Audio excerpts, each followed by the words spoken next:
Olá, sejam bem-vindos, nutricionistas e estudantes, a esse pedacinho aqui do meu canal, que é o Onconutri Amor. Se você tem interesse por nutrição oncológica, quer entender um pouco mais como é que é atender esse tipo de paciente, para que você se sinta seguro, para que possa abrir o seu consultório também para esses especiais e fofolésimos pacientes, esse aqui é o nosso canto que eu reservei para conversar um pouquinho com vocês. Bom, já sabido, o câncer de mama é um dos cânceres mais incidentes mundialmente, então é certo que dentro de uma paleta de possibilidades de atendimento de vocês terão sim uma procura maior por pacientes com câncer de mama. É porque a incidência é maior, a gente tem aí alterações de peso durante o tratamento ou não, essa mulher já chega pra gente acima do peso, com sobrepeso e obesidade, e digo mulher por conta do hábito da fala e do percentual. 99% dos cânceres de mama são femininos e 1% câncer de mama masculino. Então, por isso, essa fala dessa forma no feminino, tá? Então, vocês vão ter essa procura e eu acho também porque a mulher, a gente sabe disso, tem um cuidado maior com a saúde em si. Ela tem mais o hábito de ir a médico e a nutricionista e buscar, enfim. Fora o fato do estado nutricional ou de algum efeito colateral também impulsionar para essa presença e essa necessidade maior de acompanhamento nutricional.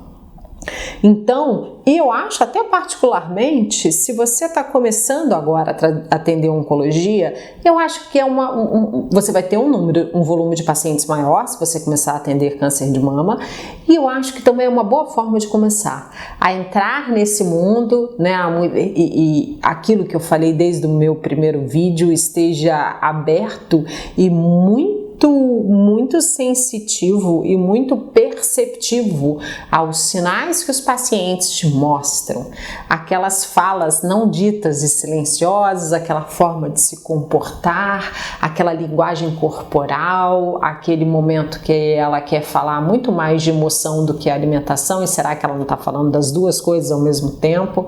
Então, para você já começar a afinar realmente o seu instrumento de atendimento através dessa mulher que está vindo para você com câncer de mama, recém-diagnosticado ou pós-diagnóstico, enfim. Então eu vou fazer esse vídeo falando um pouquinho, abrindo um pouco da cortina para vocês entenderem um pouquinho, só pequenas pinceladas sobre o câncer de mama. Uma das coisas que a gente tem que ver quando a gente recebe esse paciente, e eu falo isso, né, que eu quero saber dela qual é o CPF, identidade, o número do Renavan, do tumor que ela tem ou teve. Tem ou teve porque ela pode procurar a gente ainda com o tumor no momento, fazendo uma quimioterapia neoadjuvante ou fazendo um pré-operatório. Então, a gente tem que saber, e isso interfere para que a gente entenda o acompanhamento, a indicação, e eu repito isso desde a minha época de sala de aula. O nutricionista clínico tem que entender de clínica, ele tem que estar imerso na história clínica. Não adianta você atender entendendo só de nutrição. Vai misturar o arroz com feijão, o brócolis com não sei o que, bota o gergelim para ter cálcio e pronto, acabou. Você tem que entender da clínica e dentro da clínica você fazer a sua prescrição. Você, nutricionista clínico, entender de clínica dá segurança ao paciente, dá segurança à equipe multidisciplinar. Eu costumo dizer que os médicos, por exemplo, um cirurgião, um neurocirurgião, eles salvam uma vida abrindo aquele paciente. Um cara que estuda, um cara que se interessa, e aí você não ter um conhecimento para discutir com ele não vai te respeitar. A gente não vai conseguir manter a coerência ali do que tem que ser de uma equipe multidisciplinar. Depende muito também do seu trabalho, do seu esforço, da forma que você se apresenta. Então é muito importante que você, ao atender o paciente com câncer de mama, você saiba qual é aquele câncer, o que é aquele câncer. Então, hoje eu vou falar mais dos receptores hormonais e do Ki67, né? Receptor hormonal vai estar lá no laudo daquela paciente, né, onde fez a biópsia, e é interessante que se faça biopsiado e depois no ato cirúrgico também aquela lâmina vá para estudo, para que os dois, a biópsia feita por punção no pré-operatório ou antes da quimioterapia neoadjuvante, mais o resultado da retirada daquela massa tumoral que vai para análise, também faça de forma separada, para que se cruzem e ver se bateu uma com a outra, porque pode não bater e isso também vai desenhar o processo de tratamento, vai precisar de fazer revisão de lâmina, enfim, tem que estar conversando as duas. Então, é um passo de cada vez. Normalmente isso demora tempo, então você tem que entender da ansiedade da sua paciente, que recebeu o diagnóstico, depois recebe, vai ao mastologista, que define que não vai fazer a cirurgia, vai fazer antes quimioterapia, e que faz a quimioterapia e o laudo da biópsia, e juntar uma série de situações. E oncologia, o médico não anda sozinho, não é o mastologista, é o mastologista, depois vem o oncologista, se precisar de radioterapia vai vir o radio-oncologista, se precisar de fazer painel genético vem o oncogeneticista. É uma gama de profissionais que essa paciente passa fase a fase, indo a um monte de médico, pegando um monte de exame, e cada um vai ter que conversar. Então tem uma ansiedade toda envolvida com isso. Muitas mulheres ganham peso nesse processo, quebrando essa ideia de que quem tem câncer vai emagrecer automaticamente. Muitas ficam ansiosas, acabam comendo muito e ganham peso nesse processo, nessa ansiedade aí. E aí vem o resultado dos receptores, né? Um tumor de mama pode ser estrogênio positivo, progesterona positivo, HER2 positivo, ou não ser nada positivo, ser um triplo negativo. E aí eles podem combinar, sendo somente estrogênio positivo, somente progesterona, ou tanto X% de estrogênio e progesterona, quer dizer que esses tumores, eles são alimentados, eles têm uma receptividade, um poder de resposta muito maior à presença de estrogênio e progesterona aqui. Foi esse aumentar de estrogênio e progesterona que pode ter empurrado a história para um câncer de mama. Nós mulheres somos regidas por esses hormônios desde a nossa primeira menstruação até entrarmos na menopausa. Células do sistema, células adiposas, células de gordura também produzem esses hormônios femininos numa quantidade ínfima. Quando a gente tem uma mulher com sobrepeso e obesidade, ela entra na menopausa e aquelas células adiposas continuam fazendo a produção dessas substâncias femininas, desses hormônios femininos. E, como estão em grande quantidade, aumentam ainda e continuam deixando aquelas células que são sensíveis a hormônios presentes e possivelmente se alimentando daqueles hormônios. Já um HER2 positivo é uma proteína reguladora de utilização energética absurda que pode estar presente ali. Então, geralmente tem uma velocidade de crescimento aumentada. Um triplo negativo é um câncer que não responde a nada disso. Nem progesterona, nem estrogênio, nem HER2 negativo. Normalmente esse tipo é um tipo mais grave, mais agressivo, com maior probabilidade de metastatização e complicação. Então, a gente tem que dar uma atenção especial ao triplo negativo. Falando de fator de crescimento, uma coisa que vocês têm que olhar quando recebem aquele laudo, né, aquela biópsia, é qual o Ki67 daquele tumor, que é uma forma da gente ler o tempo dele de crescimento. Um tumor Ki67,5, ele cresce devagarzinho. É aquela mulher que fez a mamografia ano passado, fez esse ano agora, e o tumor, tá pequenininho. né?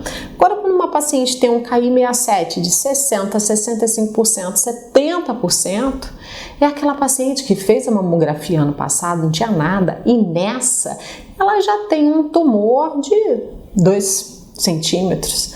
O tumor dela cresce muito rápido. Há uma avidez energética nesse tumor. Transferindo para a nutrição, essa paciente que estiver acima do peso, fazendo hiperfagia, é uma paciente que está ainda alimentando, dando gás, dando lenha para esse KI67, que já é um KI67 alto. Ele vai explicar também o tempo de tratamento, o time de tratamento e a forma que vão pensar no tratamento para ela. E pensando em tratamento, quais são as possibilidades de tratamento? Aí tem quimioterapia, radioterapia, cirurgia. Só em que momento vão começar a cada um deles?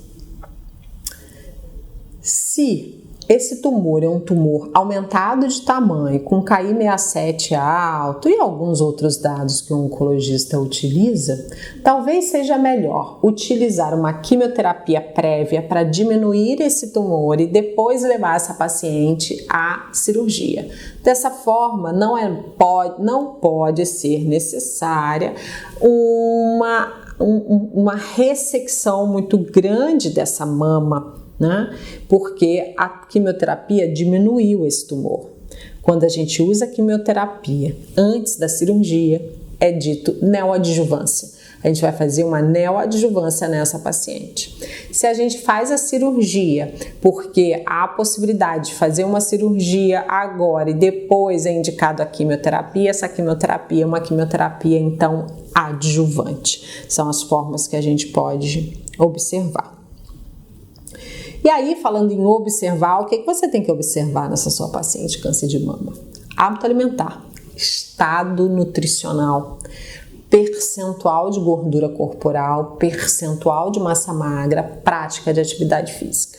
Onde hábito alimentar, você tem que entender quem mora com essa paciente, como é que ela se comporta frente ao alimento. É um hábito que inclui o que ela come, mas o que ela pensa, o que essas emoções relacionam com essa doença ou com esse estado nutricional em si. Se ela toma bebida alcoólica ou não, se ela é fumante. Mulheres são muito mais sensíveis à bebida alcoólica e fumo. A probabilidade de isso contar de forma negativa, aumentando a possibilidade de uma mulher vir a ter câncer de mama, é muito maior. Então veja o comportamento alimentar dela como um todo, e não só o hábito alimentar, o comportamento alimentar, incluindo aí hábito, né, de ingestão de bebida alcoólica. Estando ela acima do peso, que é a grande maioria, né, a prática vai ser uma prática de terapia nutricional aplicada para essa perda de peso, mas ganho de massa muscular. Essa mulher com sobrepeso e obesidade, se ela tiver com uma redução de massa magra, massa muscular, ela tem maior probabilidade de intoxicar da quimioterapia. Ela faz mais náusea, ela faz mais vômito, ela faz mais diarreia, ela faz mais mucosite. Então, trazê-la para essa ideia de que ela tem que aumentar a massa muscular, trabalhar junto com o educador físico para que essa paciente faça atividade física, mesmo em pré-cirúrgico, mesmo em quimioterapia, em radioterapia, enfim. A gente respeita aí um prazo de pós-cirúrgico, aí quem vai ditar isso é o mastologista para começar a liberar a atividade física dela. Então, trabalhar com uma dieta que dê saciedade, já falo sobre isso, e também que dê um bom conteúdo proteico.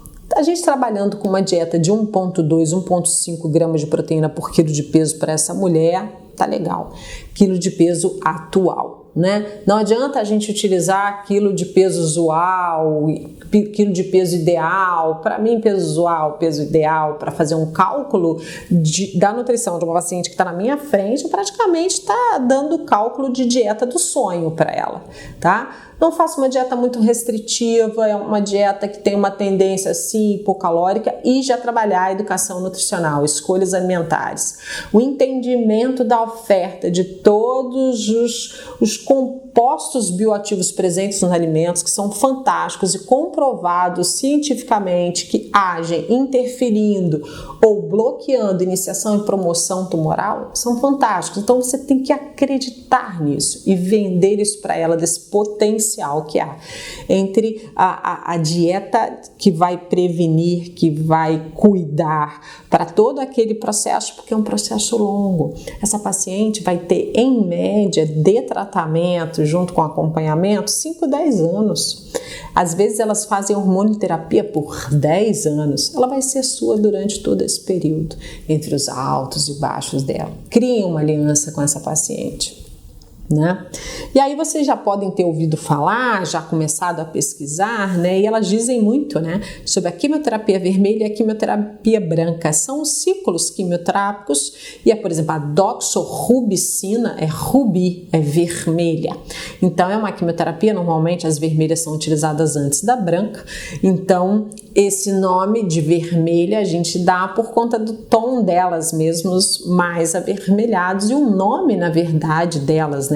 Na verdade, mais pelo nome de rubi, né? Como o exemplo da doxorubicina. Então, geralmente, o tratamento quimioterápico começa com a vermelha e depois vai para a branca. Na vermelha, a gente tem mais probabilidade de mucosite, diarreia, náuseas e vômitos. Então, trabalhar todas as estratégias para minimizar a diarreia, minimizar a náusea e vômito, minimizar a mucosite, né? Sem alimentos duros, secos, ácidos, trabalhar mais com fibra solúvel nos quadros diarreicos, evitar alimentos em extremos de temperatura para náuseas e vômitos.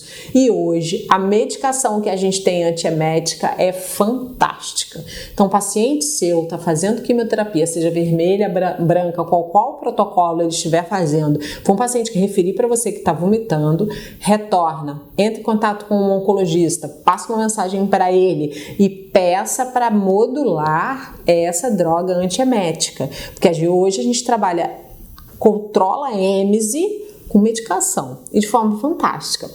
Nausear, sim, vão nausear. E aí vocês vão trabalhando com uma dieta mais hipolipídica, ou alimentos mais claros, frios, né? E algumas estratégias aí. Toma cuidado, porque o gengibre, por exemplo, é uma das coisas que a gente pode usar para náusea. Toma cuidado com quantidade, não utilize via cápsulas. Eu tô falando aqui da gente trabalhar com nutrição via alimentos, tá? E a gente ainda vai conversar um pouco sobre isso depois, nos próximos vídeos. A branca, eu acho que uma das grandes coisas que vocês têm que saber sobre a branca é porque na branca a possibilidade de alergia é mais alta. Então, o nosso paciente tem maior probabilidade de fazer reações alérgicas durante a infusão. Então, ele é preparado pré-infusão com corticoide. E aí, o nosso paciente, com o uso de corticoide, fica hiperglicêmico, hiperinsulinêmico e também tem uma resposta hiperfágica. Então é muito comum dessa paciente com sobrepeso, obesidade, aumento de circunferência da cintura ser uma paciente hiperglicêmica e com a insulina também elevada e na contramão disso tudo, tá com uma ingestão alimentar aumentada, com uma predileção por açúcares e carboidratos. Pensem em estratégias para aliviar essa ação hiperfágica dela com alimentos hipocalóricos, mas que sejam interessantes ao paladar. Na branca, ela pode ter diarreia, náuseas e vômitos, alteração do paladar, com o paladar mais metalizado.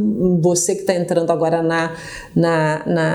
no mundo oncológico, é muito comum um paciente oncológico ter alteração de paladar e um paladar mais metalizado. Principalmente carne vermelha dá uma intolerância maior, metalizando esse sabor, né? Então, estratégias eu amo e tenho uma resposta fantástica com o chá de hortelã. A gente está falando de mama, então em mama você pode utilizar o chá de hortelã gelado. Se fosse cólon não poderia, porque o protocolo de cólon não pode tomar nada gelado, mas mama pode tomar gelado, fazer um chazão forte de hortelã, seja natural mesmo da folha ou recreativo, se o seu paciente não tem acesso às folhas de hortelã, e aí você pede a ele para tomar aquele chazinho geladinho sem açúcar ao longo do dia, porque desmetaliza bem o paladar. Fadiga é uma das grandes queixas dos pacientes oncológicos E façam-os acreditar, porque é real que aquele paciente fadigado, mesmo fadigado, quando faz atividade física, ele desfadiga.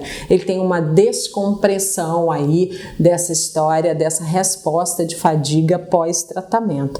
E anemia, porque esse paciente tem uma redução da sua produção, né? Na verdade, extermínio, né, parcial das suas células vermelhas. A quimioterapia é uma droga de combate às células de rápida duplicação, então a gente tem tubo digestório, pele, cabelo e unha, série vermelha e série branca como células de rápida duplicação, então a gente tem uma redução disso.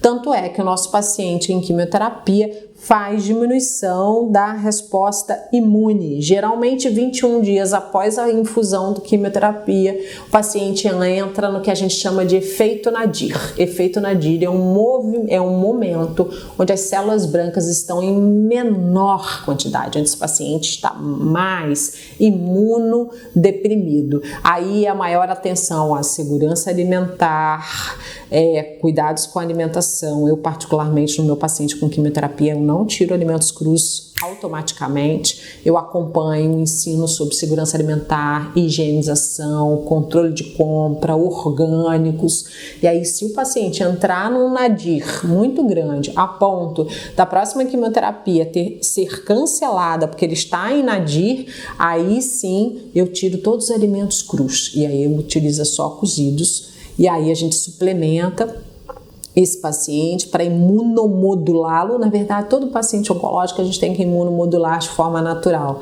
para a gente recuperar essa qualidade um pouco imune para esse paciente voltar o mais rápido possível para o ciclo quimioterápico dele. Quanto maior for o tempo de interrupção, menos vai responder, né, essa doença ao tratamento. Falando em imunomodulação, também pensei no pré-cirúrgico, mesmo essa paciente com sobrepeso e obesidade, façam imunomodulação nela pré-cirúrgica 10 dias antes de pré-op e 5 dias pós-op, usando suplementação imunomoduladora. No mercado a gente tem um produto específico que a gente imunomodula esse paciente. Se você der um Googlezinho, se você der um PubMed, você logo vai encontrar essa suplementação para fazer o preparo dessa paciente no pré-op, no pós-op. A gente reduz com isso tempo de internação, possibilidade de infecção intra-hospitalar e melhora a qualidade cicatricial dessa mulher, fazendo com que ela receba alta também mais rapidamente, né, que é o nosso interesse. Passando por todo o tratamento, terminando o tratamento, essa mulher é então coberta por um ciclo de hormonioterapia que pode ser por 5 ou 10 anos. E aí ela vai utilizar ou tamoxifeno ou inibidores de aromatase, dependendo da idade da paciente, dependendo se ela está menopausada ou não, se ela é jovem ou se ela já é uma paciente menopausada, dependendo dos receptores tumorais dela, vai ser definido se ela vai usar o tamoxifeno ou se ela vai usar o inibidor de aromatase, que quebra e sela também a produção do estrogênio também pelo tecido adiposo. E uma coisa que a gente tem que falar da hormonioterapia: tamoxifeno poupa osso, inibidor de aromatase não poupa osso. Então, tamoxifeno poupando o osso, não que a gente não vai ter uma preocupação de uma dieta com uma concentração de cálcio interessante, olhar essa mulher para suplementá-la de vitamina D, mas dentro dos dois a gente vai se preocupar mais com o cálcio dessas que estão em inibidor de aromatase do que as que estão em uso de tamox. Estamos falando de mulheres que utilizam hormonioterapia, elas têm e entram numa menopausa forçada, com redução da lubrificação vaginal, perda de libido, às vezes queda capilar, né? Não vão fazer alopecia total. E mudança da composição corporal também, ganho de gordura na região abdominal, na região dorsal, dificuldade para perder peso, diminuição da taxa metabólica basal. Isso interfere diretamente na autoestima da mulher. Não é só porque você é nutricionista, você não vai falar também da sexualidade para essa mulher, entender um pouco isso para tirar dela, voltar com essa mulher com autoestima e com entendimento desse novo corpo. Na sua consulta isso vai surgir também, você esteja preparado, haja com naturalidade e leia sobre isso, estude, entenda essa mulher que está nesse momento muito diferente da vida dela, que vai durar muito tempo, 5, 10 anos, né? Nas que utilizam o inibidor de aromatase, a queixa vai ser dor articular. Dor articular importante, atividade física, dieta anti-inflamatória, muito importante. E a utilização, por exemplo, eu uso e prescrevo Boswellia serrata. E pacientes com atividade física, uma dieta anti-inflamatória, com Boswellia, tem uma resposta fantástica de redução dessas dores articulares. A acupuntura também é muito indicado, é muito importante que você trabalhe em equipe multidisciplinar e também entenda sobre práticas integrativas e complementares em saúde, já aceitas, né, pela Organização Mundial da Saúde e também para o nosso Sistema Único de Saúde aqui brasileiro, como indicado, como sendo complementar em oncologia. A acupuntura está no meio também das práticas integrativas e complementares, porque a gente tem que trabalhar para o conforto, para o entendimento desse nosso paciente como um todo. Não é ver a doença do humano, é ver o humano que está com a doença. Entendendo também desses borogodó todo aqui, tá? Espero ter ajudado. Isso é só um pontinho do fio de novelo de oncologia e só um pontinho do fio do novelo de câncer de mama e tratamento para mama, nutricional da mama. A gente se encontra aí no próximo vídeo. Obrigada por estar aqui me assistindo, podendo passar um pouco da minha prática para você.